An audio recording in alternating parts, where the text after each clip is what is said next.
भगवान कृष्ण जब तक भूमंडल पर रहे, स्वयं के सगे बुआ के लड़के शिशुपाल तक ने गालियां दे दी महाराज। दूसरे से क्या आशा रखोगे?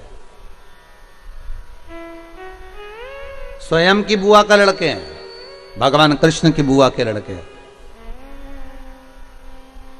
और भगवान दाऊद जी महाराज से कह रहे हैं ये बुआ का लड़का है और इतनी मुझे गालियां दे रहा है, आपको दिख रहा है? तो दाऊद दादा कहते हैं बुआ का ही लड़का है ना, दे लेने दे गाली। नहीं, कभी चोर कर रहा है, कभी कपट कर रहा है, कभी छल कर रहा है, कभी ग्वाला कर रहा है, कभी शब्दों पर शब्द बाण चलाए जा रहा है।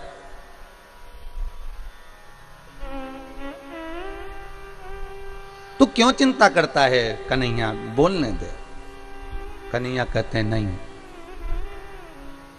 दुनिया में दूसरे अगर व्यक्ति कोई उंगली उठाए, दूसरा व्यक्ति अपशब्द कहे, दूसरा व्यक्ति ताने दे, दूसरा व्यक्ति गालियां दे, चल जाएगा, पर कोई अपना ही जो अपनों से जुड़ा हुआ है, वो अपना ही जब उंगली उठाता है, अपना ही व्यक्ति जब ताने देता है, अपना ही व्यक्ति जब गालियां देता है, अपना ही व्यक्ति जब अपशब्द कहता है, तो बड़ा बुरा लगता है। मेरे कृष्ण कह रहे,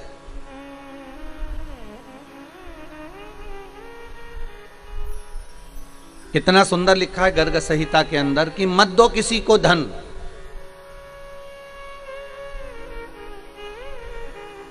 गर्ग संहिता में लिखा है मत दो किसी को दौलत, मत दो किसी को प्रॉपर्टी, मत दो किसी को वैभव। गर्ग संहिता में लिखा है कि मत दो किसी को वस्त्र, मत दो किसी को आभूषण, मत दो किसी को दौलत, मत दो किसी को धन, मत दो किसी को वैभव।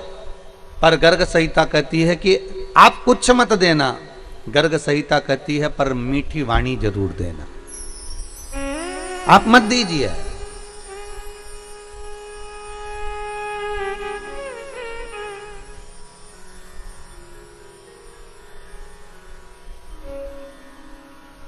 एक मिठास से परिपूर्ण वाणी जरूर प्रदान करिए। क्या भगवान शंकर भक्तों के घर में ऐसी है जाते हैं? नहीं, निर्मल मन चाहिए। कात्यायनी माता क्या ऐसे ही प्रकट हो गई? और किसको मारने के लिए प्रकट हुई थी? वो महिषासुर को।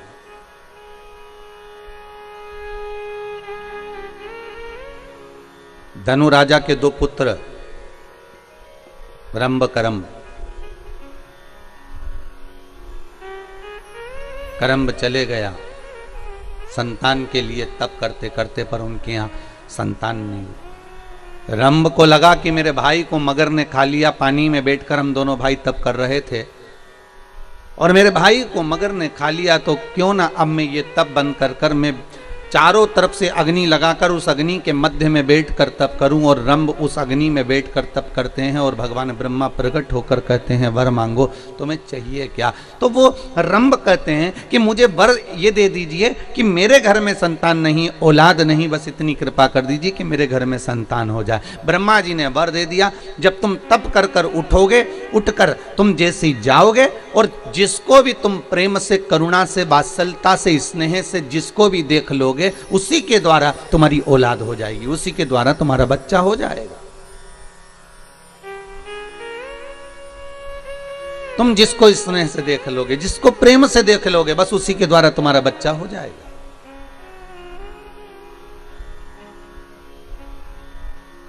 अच्छा, एक ये महिषासुर की कथा से एक सीखने को भी मिलता है। क्या कितना सुंदर ब्रह्मा जी ने वर दिया कि तुम किसी को भी प्रेम से देख लोगे, उससे तुम्हारी संतान हो जाएगी, उससे तुम्हारी औलाद हो जाएगी, उससे तुम्हारा बच्चा हो जाएगा। पर अगर समझने वाली बात हो तो कितना सुंदर है कि आप किसी को भी, एक गौ माता है, एक श्वान है, कुत्ता है, एक बिल्ली है, एक चूहा है, एक खरगोश है, हिरण है, किसी को भी, आप जीव को भी एक प्रेम के हाथ से सहला कर देखना। गौ माता को एक बार हाथ रखकर देखना और प्रेम के हाथ से है। एक कुत्ते के बच्चे को भी आप प्रेम से सहला कर देखना, वो आपके पीछे पीछे दुम हिलाकर घूमेगा। आप गौ माता को सहला कर देखना, गाय भी आपके सामने गले को ऊंचा करेगी कि और मुझे सहलाते जाए। प्रेम अर्थात अगर यहां कहा जा रहा है कि आप अगर किसी को प्रेम से देखोगे तो उसी के द्वारा तुम्हारी संतान होगी, उसी के द्वारा तुम्हारी औलाद होगी, उसी के द्वारा तुम्हारा पुत्र होगा, तो शास्त्र यही कहता है कि आप जिसको प्रेम देंगे वो अपना हो जाएगा, आप जिसको स्नेह देंगे वो अपना हो जाएगा, भले विरोधीवासी क्यों ना हो। एक संत गंगा नहाकर आ रहे थे और एक व्यक्ति इनसे बहुत ईर्ष्या करता था क्योंकि इनका नाम बहुत चल रहा था। जब किसी संत, साधु, सन्यासी, तपस्वी, ब्राह्मण,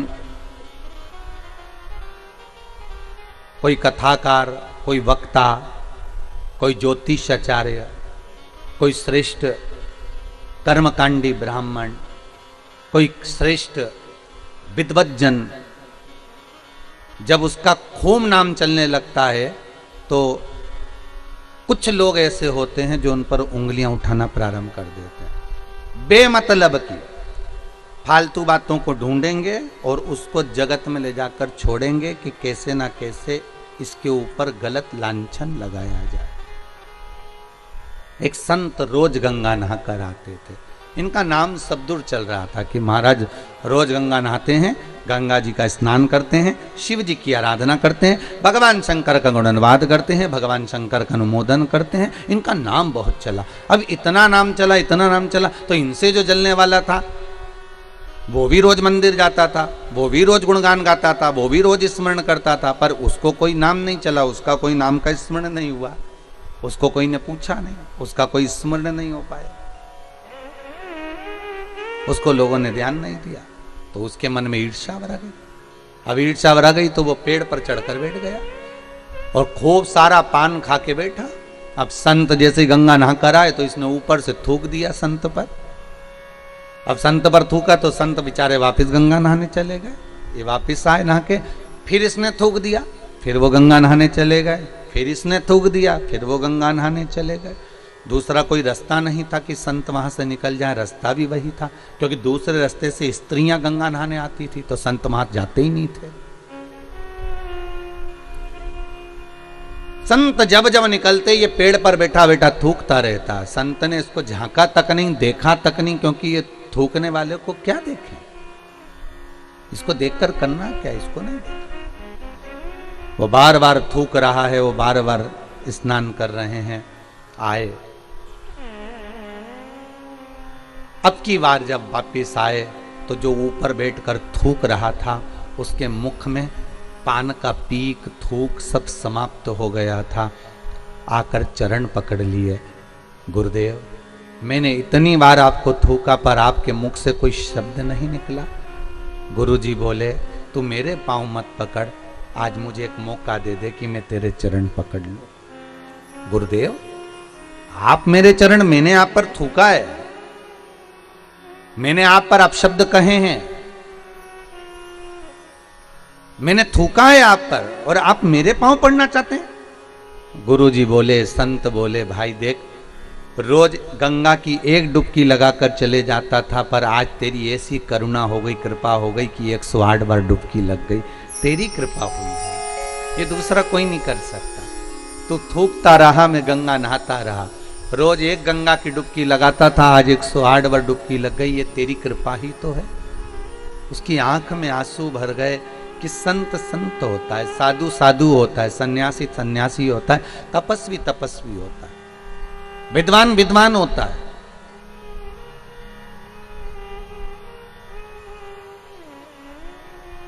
दुनिया के लोग कितनी भी उंगली उठाएं, कितने भी ताने दे, कितने भी अपशब्द कहें, आप मौन रहिए, संत जैसा भाव रखिए। आपकी निर्मल चादर, निर्मल भीतर से निर्मलता का भाव होना चाहिए, भाव शुद्ध होगा, भगवान मिल जाएगा, मिलेगा वो। रंभ को वर मिल गया कि तुम जिसको प्रेम से देख लोगे उसी के द्वारा तुम्हें संतान हो जाएगी, बस प्रेम।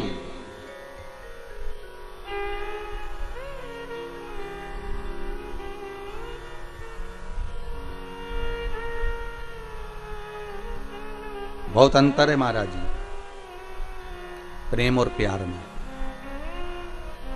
जमीन और आसमान का अंतर है, बहुत ध्यान देना महाराज। प्यार दिखावे का होता है, प्यार में खून और खच्चर होता है, प्यार में एक दूसरे को मारने के लिए तैयार हो जाते हैं, प्यार में बर्बाद होने को तैयार हो जाते हैं। पर प्रेम में ना खून खच्चर होता है, प्रेम में ना अपशब्द निकलता है, प्रेम में ना ताने दिए जाते हैं। प्रेम केवल एक स्नेह का होता है, जैसे एक माता पिता का बच्चे से हो, एक करुणता का रहता है। जैसे राधा जी ने भगवान कृष्ण से पूछ लिया था कि ये बताओ ठाकुर, ए कृष्ण मैं कहां कहां पर हूं बोलो।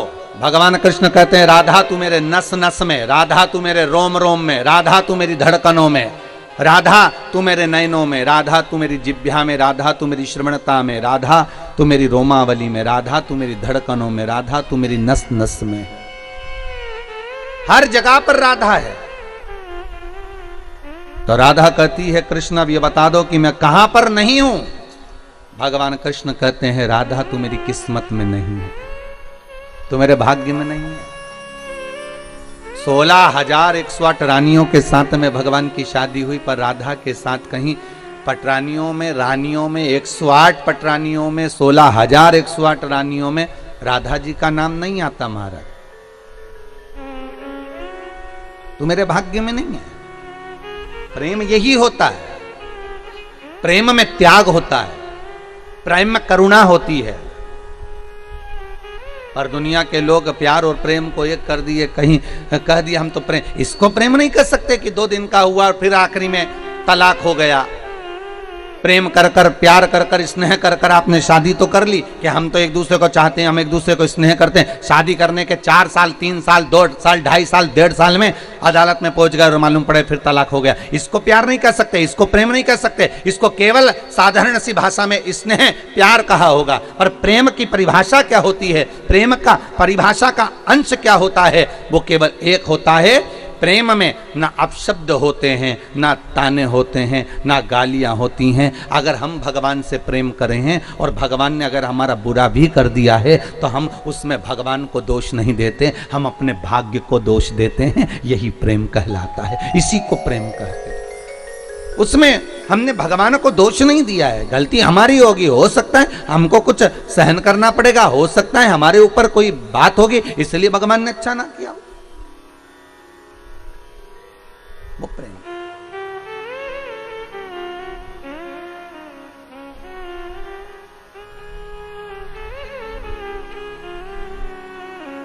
वो प्रेमता है महाराज। रंभ तुम जिसको प्रेम से देख लोगे उसी के द्वारा संतान हो जाएगी। बस शास्त्र बहुत सुंदर बात कह रहा है, आप पड़ोसी के बच्चों से भी प्रेम कर लोगे ना तो वो जाके तुम्हारे लिए दूध की थैली ला देंगे। बोलो सही है कि गलत है? बच्चों के, पड़ोसी के बच्चों से भी कह दोगे प्रेमवश की बेटा जाओ लिया तो वो ला देंगे। प्रेम के बल पर पड़ोसी के बच्चे भी अपने बच्चे बन जाते हैं अगर प्रेम है तो फिर रंभ के लिए ब्रह्मा जी ने कहां गलत कह दिया? रंभ के लिए ब्रह्मा कहां गलत कह रहे हैं कि तुम जिसे प्रेम से देखोगे वे तुम्हारी संतान हो जाएगी। और जैसे ही रंभ उठा, सामने से एक महिष निकल कर जा रही थी, एक भैंस निकल कर जा रही थी, और रंभ ने उसी भैंस को, उसी महिष को प्रेम से देख लिया। प्रेम से देखा, भैंस का गर्भ ठेर गया, महिष का गर्भ ठेर गया। और भैंस का जब गर्भ ठेरा, जब भैंस अपने घर पर गई तो इसका जो भैंसा था, महिषा था, उसने देखा कि मेरी पत्नी गर्भ से कैसे हो गई। ध्यान लगाया उस महिषा ने, उस भैंसे ने, तो ध्यान में आया कि रंभ के दृष्टि से इसका गर्भ ठेर गया। और रंभ की दृष्टि से अगर गर्भ ठेरा तो इसको क्रोध आ गया। रंभ जा रहा था अपने घर की ओर, भैंसे ने, महिषा ने दौड़कर उस रंभ के प्राणों को हर लिया। जब रंभ के प्राण हर लिए, मर गया रंभ। रंभ का अंतिम संस्कार हो रहा था, चिता तैयार हुई उस पर रंभ को रखकर जलाया जा रहा था, अंतिम संस्कार किया जा रहा था। उसी समय पर भैंस को लगा, महिष को लगा कि बताओ इसका पुत्र मेरे गर्भ में है, अर्थात अगर इसका पुत्र मेरे गर्भ में है तो मैं इसकी पत्नी हूं, और पत्नी का कर्म है कि पति के साथ सती हो जाए, तो क्यों ना मैं अपने पति के साथ सती हो जाऊं। और धधकती हुई अग्नि में, धधकती हुई चिता में वो भैंस, वो महिष कूद गई, और जैसे ही कूदी उसके गर्भ से एक बच्चे ने जन्म लिया जिसका नाम महिषासुर हुआ। क्या नाम पड़ा है? महिषासुर। एक बेटे ने जन्म ले लिया जिसका नाम महिषासुर हो गया। अब महिषासुर ने जन्म तो ले लिया, पर महिषासुर ने विचार करा कि देवताओं से द्वेष करूंगा तो मैं मारा जाऊंगा। महिषासुर ने सबसे पहले ब्रह्मा जी से तप करा, और ब्रह्मा जी का तप कर ब्रह्मदेव से कहा, ब्रह्मदेव मुझे वर दीजिए कि मैं मरूं ना। ब्रह्मा जी ने कहा, ये तो हो ही नहीं सकता कि तुम नहीं मरोगे, मरना तो पड़ेगा। मृत्यु लोक में आए हो तो मौत तो निश्चित है। माता के गर्भ से जब तुम्हारा जन्म हुआ, नाल कटी, उसी समय पर लिख दिया गया था कि कहां मरोगे, किस जगह पर मरोगे, कौन सी तिथि, कौन सा पल, कौन सी घड़ी, कौन सी जगह, एक एक स्थान को निश्चित कर दिया गया था कि कहां तुम्हारे प्राण छूटेंगे, किस जगह पर तुम मरोगे, तुम्हारी अंतिम संस्कार, अंतिम जगह कहां होगी, अंतिम श्वास तुम किस जगह पर लोगे, वो निश्चित करा गया। अंतिम पल, अंतिम घड़ी, अंतिम क्षण निश्चित किया गया।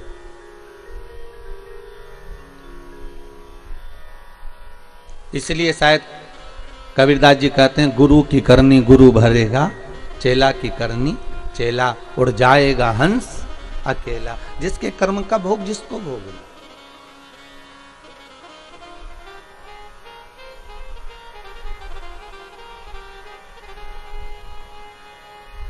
अपने कर्म का भोग अपने को भोगना, कोई दूसरा नहीं भोगना।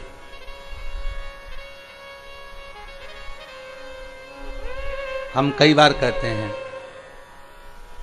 माताओं से, आप अपने पतियों से कभी कभी पूछा करो, आप जो कमा कर ला रहे हो वो किसके लिए कमा रहे हो?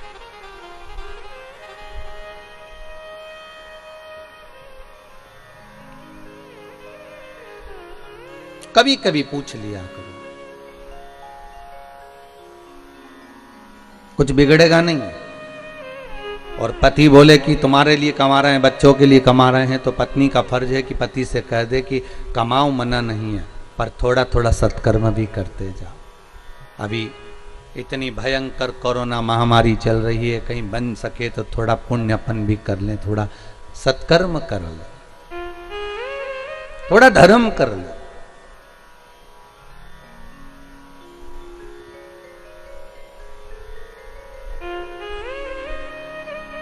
अभी कल की ही न्यूज़ हम देख रहे थे, उसमें हमने देखा कि एक बाप का 27 साल का लड़का इस कोरोना महामारी में शांत हो गया। शमशान में जब गया तो अंतिम संस्कार करने के लिए लकड़ी के पैसे नहीं थे। कल की न्यूज़ में हम देख रहे हैं।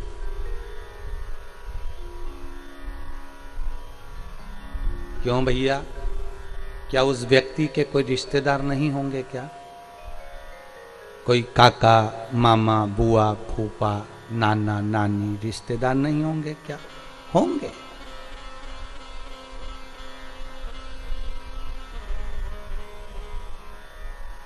पर वावारी दुनिया मतलब की दुनिया में किसी का कोई नहीं। सुख के साथी हजारों हैं, जब दुख पड़ा तब कोई नहीं। जब दुख की घड़ी आती है, सबसे पहले जो अपने होते हैं ना, वो छोड़कर भाग जाते हैं।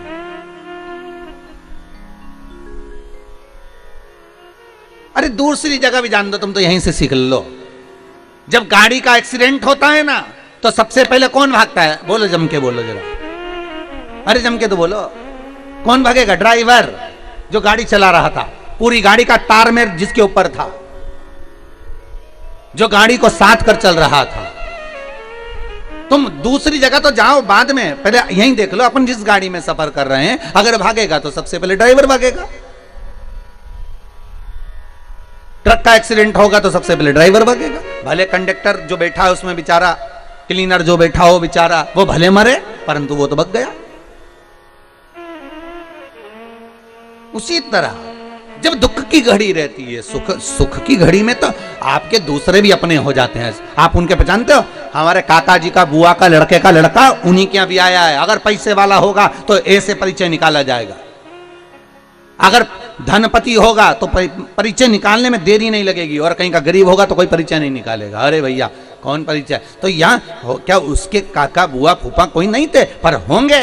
पर सुख के समय पर सब साथ हैं, पर दुख के समय पर कोई साथ नहीं। और मेरा निवेदन रहा है, आज फिर कहता हूँ, उस दुख की घड़ी में हो चाहे सुख की घड़ी में हो, मेरा निवेदन है उस भोलेनाथ को भूलना मत ही। शंकर आएगा, तुम्हारा सारा कार्य कर कर वही जाएगा। माता के स्तनों में जब वो दूध दे सकता है पेट भरने के लिए, बच्चों के लिए, तो मरने के समय पर भी अगर कोई वचन निभाने वाला होगा तो वो परमात्मा ही होगा, दूसरा कोई नहीं आने वाला। आएगा तो वही आएगा, कोई दूसरा नहीं।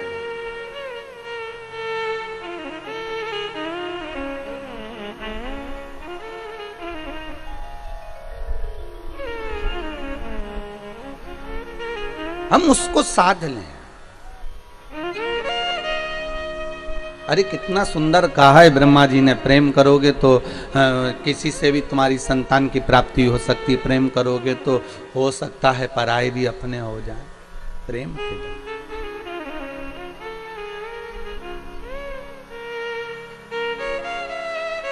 हो सकता है, प्रेम के बल पर। और जब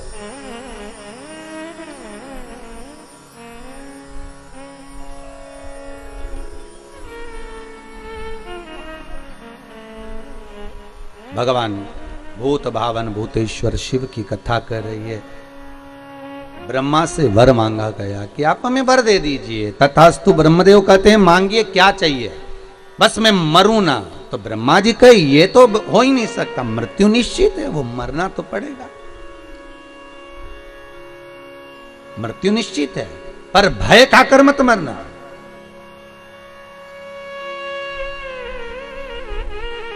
द्रौपदी सबसे ज्यादा कब रोई थी? जिन्होंने भागवत सुनी हो तो उत्तर जरूर दीजिएगा। टीवी चैनल के माध्यम से जितने लोग आस्था टीवी पर कथा सुन रहे हैं उनसे भी निवेदन है, बोलो, अपने मन से बोलो। उत्तर तो हम बता ही देंगे, पर आप थोड़ी सी देर के लिए सोचो कि द्रौपदी सबसे ज्यादा कब रोई थी? उसका चीर खिंचाया जब रोई थी क्या? वन में गई थी तब रोई थी क्या? सारे रिश्तेदारों के सामने वस्त्र खींचा गया तब रोई थी क्या? नहीं। द्रौपदी सबसे ज्यादा कब रोई थी? जब सोते हुए 5 पुत्रों का वध हो गया था। कब रोई? जब 5 पुत्र सोते हुए मर गए। तो युधिष्ठिर ने पूछा, द्रौपदी तू इतनी विद्वान नारी, तेरी विद्वत्ता के तो लोग बखान करते हैं, भजन करते हैं, तेरा स्मरण करते हैं, और तू अपने पुत्रों के मोह में रो रही है? पुत्रों के मोह में? द्रौपदी कहती है पुत्र मर गए उसका रोना नहीं आ रहा है, तो फिर रो क्यों रही है? द्रौपदी कहती है पुत्रों के मरने पर नहीं रो रही हूं, रो इस बात के लिए रही हूं कि इन पुत्रों को युद्ध के मैदान में मरना था और ये पलंग पर सोते सोते मर गए। इन पुत्रों को युद्ध के मैदान में मरना था और ये पलंग पर सोते सोते मर गए, मुझे रोना इस बात का आ रहा, मैं रो इस बात के लिए रही हूं। बस आपसे भी निवेदन है, युद्ध के मैदान में मरना है हमको, हमें डर से नहीं मरना। कोरोना का भय नहीं होना चाहिए तुम्हारे भीतर कि जरा से तुमको सर्दी खांसी हुई, जरा सा तुम्हारा गला सूखा जरा सा तुम्हारा स्वाद आना बंद हो गया, तुमने सोच लिया कि अब तो बस जाने का समय आ गया, आंख में आंसू भर रहे, एकांत में कमरे में पड़े हुए रो रहे, बिलख रहे। अब सबसे कह दिया दवाई गोली लो, डॉक्टर को दिखाओ, मुख पर मास्क लगाओ, सैनिटाइज का प्रयोग करो, सोशल डिस्टेंसिंग रखो, मना नहीं है, दवाइयां भी पूरी लो, डॉक्टर को भी दिखाओ, जांच भी कराओ। और अगर मान लो रिपोर्ट जैसी भी आए, पर निवेदन केवल इतना है कि डरना नहीं है, युद्ध के मैदान में जाना है। और हो सकता है कि उस युद्ध के मैदान में, और कांप कर नहीं, डर कर नहीं,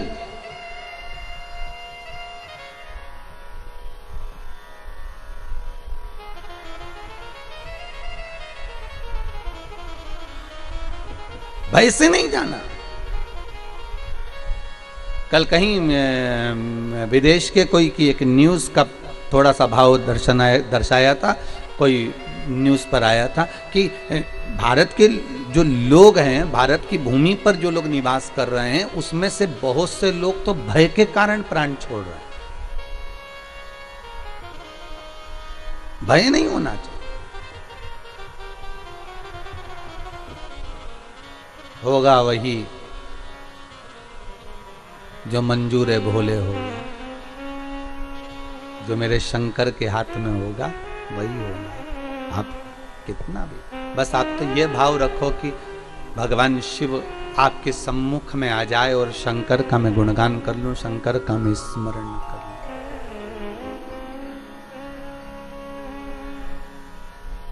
और कुछ नहीं।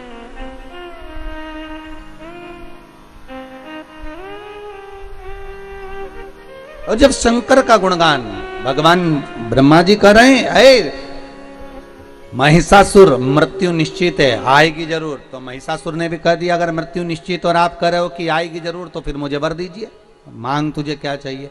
मरूं तो स्त्री के हाथ से मरूं, स्त्री के हाथ से।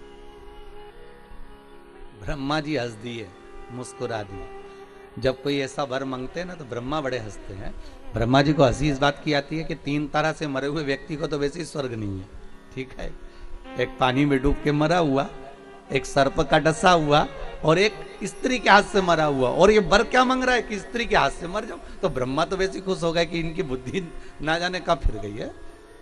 अगर मांग नहीं था तो ये मांग सकते थे कि अगर मरूं तो भगवान शंकर का गुणगान करते करते मरूं, मैं भगवान का स्मरण करते करते मरूं, भगवान का भजन करते करते मरूं, भगवत नाम स्मरण करते हुए मरूं।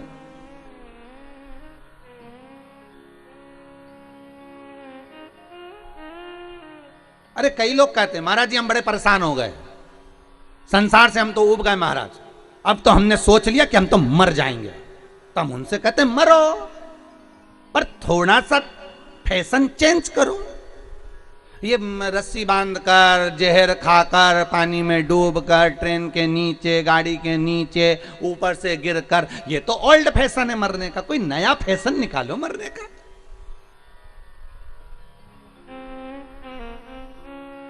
मरो मरो सब कोई कहे, मर के देखे कोई, मरो तो ऐसा मरो कि फिर संसार में जन्म ना होई। इसलिए अगर मरना ही है और तुमने प्लानिंग कर ली कि मुझे मरना है, मैं तो संसार से उब गया, मैं तो। और एक बात हमेशा याद रखो, नौकरी करने वाला व्यक्ति, ड्यूटी करने वाला व्यक्ति अगर अपनी ड्यूटी से मुंह चुरा कर भाग जाता है तो उसको दूसरे दिन ज्यादा ड्यूटी करना पड़ती है। उसी तरह तुम अगर संसार से ऊब कर, परेशान होकर मर भी जाओगे ना, तो तुम्हें वापिस जन्म लेके फिर ड्यूटी करना पड़ेगी, फिर भोगना पड़ेगा। इसलिए मरने की तो प्लानिंग करो ही मत। और अगर प्लानिंग कर ली है तो भगवान का भजन करो, सेवा करो, अर्चना करो, अच्छा कार्य करो, अपने हाथों से पुण्य करो, धर्म करो, दान करो, सत्कर्म करो। भगवान से कहते रहो, हे भोलेनाथ मुझे ऐसा धन देना कि मैं भले परिवार में ना लगाऊं पर सत्कर्म में लगाता रहूं, कोई को भूखा ना जाने दूं, किसी के आगे किसी को हाथ ना फैलान दूं, ऐसा धन मुझे दे। और फिर सेवा करते करते करते करते प्राणों को त्याग दो, तो मजा है कि हाँ प्राण त्यागे। फिर हम भले खिलवा देंगे कि हाँ इसने सुसाइड कर लिया है, फिर हम भले कह देंगे। पर भगवत भजन करते हो, स्मरण करते हुए, नाम स्मरण करते हुए।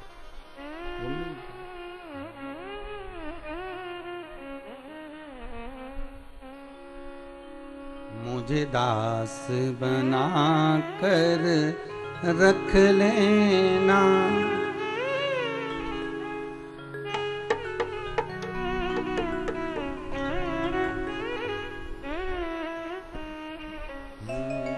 मुझे दास बना कर रख लेना, भोलेनाथ तुम अपने चरणों,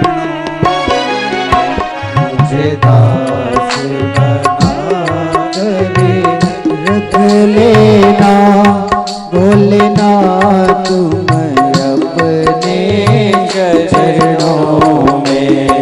मुझे दास बना कर रख लेना, भोलेनाथ तुम अपने चरणों में। मुझे दास बना कर रख लेना, भोलेनाथ तुम अपने चरणों में। भोलेनाथ तुम अपने चरणों में, भोलेनाथ तुम अपने चरणों में। शंभुनाथ तुम अपने चरणों में, शंभुनाथ तुम अपने चरणों में।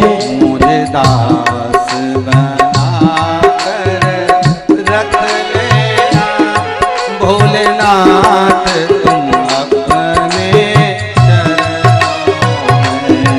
मुझे दास बना कर रख लेना, भोलेनाथ तुम अपने चरणों में।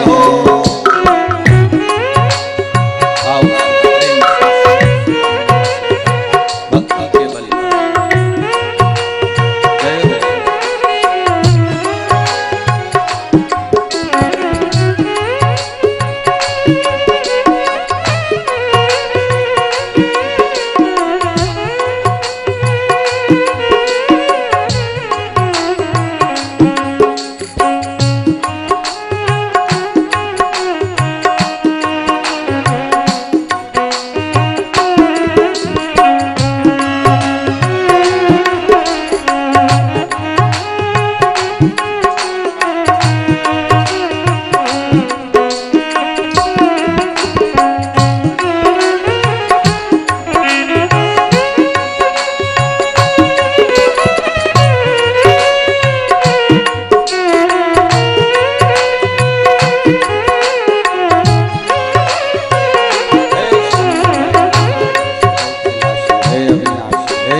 चाकर